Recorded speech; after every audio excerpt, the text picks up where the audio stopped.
Some of the most fascinating creatures in God's awesome and amazing creation inhabit the waters. The varied life forms in the rivers, lakes, streams, oceans of the world are as significant as those on land, and perhaps many more. I want to look today at the mollusks, and mollusks are represented by such animals as snails, clams, oysters, and octopuses, and it's one of the largest groups of animals. They inhabit the seashore from the intertidal zone to great depths, and some, like the sea butterflies, swim or drift far out at sea with the plankton.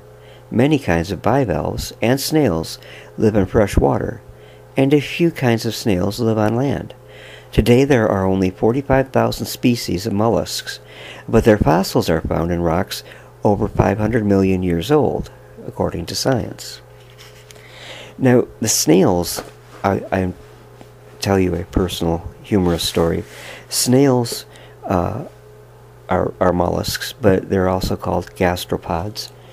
And my son Dennis, when he was just learning to speak, went to the Natural History Museum in St. Paul, Minneapolis, St. Paul, with his mom and I. And I bought some small fossil snails. They were really pretty. They were almost like an agate-type stone.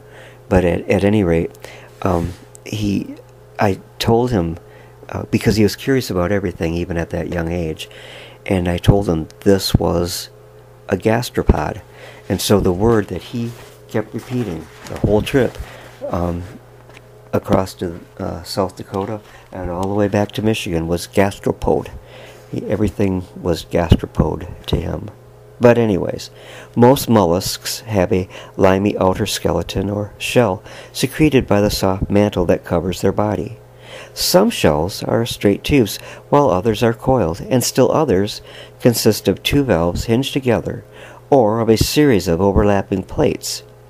In sea hares, squids, and octopuses, the shells either have become internal or have altogether disappeared. Some mollusks are carnivorous, preying on other shells. Others, such as oysters, are filter feeders, straining plankton from the currents of water that flow over their gills. Most mollusks can crawl slowly about, scraping algae from the rock with a band of teeth called the radula. Drawn back and forth by muscles, the radula functions much like a rasp or a wood file. In some, such as cone shells, the radula consists of poison darts used to kill prey. Some cone shells are as poisonous as the most deadly of the venomous reptiles. If you have an aquarium, be sure to put a couple snails in it and watch on the side of the glass as they are gliding across it, because you'll see their mouth and you'll see this radula in action. So they're really interesting to watch.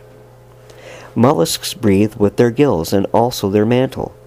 In bivalve mollusks, the gills are used primarily for straining food and the mantle for breathing. Few marine mollusks give their young any care. In many, the eggs are simply shed into the water. Others enclose their eggs in a horny capsule in which the young hatch and develop young shells before being liberated. And that too reminds me of, if you have an aquarium, put in some snails, because you'll notice some little yellow patches that have dark spots in the centers, and those are snail eggs. And you can watch them as they go through their cycle and finally hatch into little snails. Mollusks are very important to man as sources of food. Their shells are made into buttons, or used to be made into buttons a lot, and many kinds of jewelry. Pearls and mother of pearl are obtained from some mollusks. The 5 classes of mollusks are separated on the basis of their shells and the shape and structure of their swimming or crawling organ or foot.